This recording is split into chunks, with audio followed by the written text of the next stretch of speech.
नमस्कार प्रिय श्रोता बंधु, आपण मानक स्वागत जनाऊँगी स्वर्गीय सेवा प्रतिष्ठानर यूट्यूब पृष्ठा को। अनेक दिन परे पुणी थरे मु आपण मानक पे नहीं आसी आउ एक सुंदर कविता जार शीर्षक होउची शून्य ठिकाना एवं एहा को रचना करचंदी सुदूर कटकरू अमिता महांती अपा।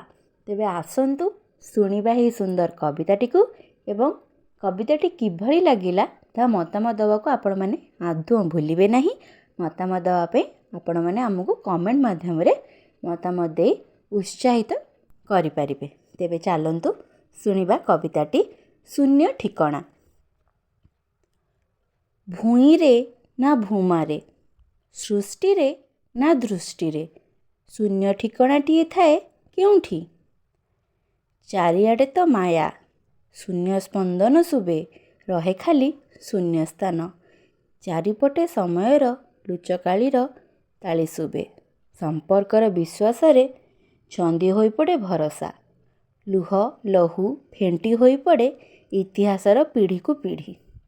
खोला आकाश तले मथा उपर को केबे घुंची जाए ना आकाश। पवन को जोरे जाबुड़ी धरी थाए, हाथ मुठारे केवल अनुभव हुए शून्यता।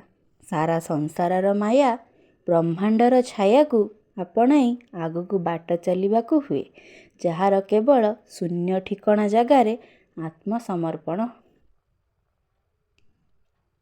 आशा करछि आपण मानक कविताटी भल लागिथिबो।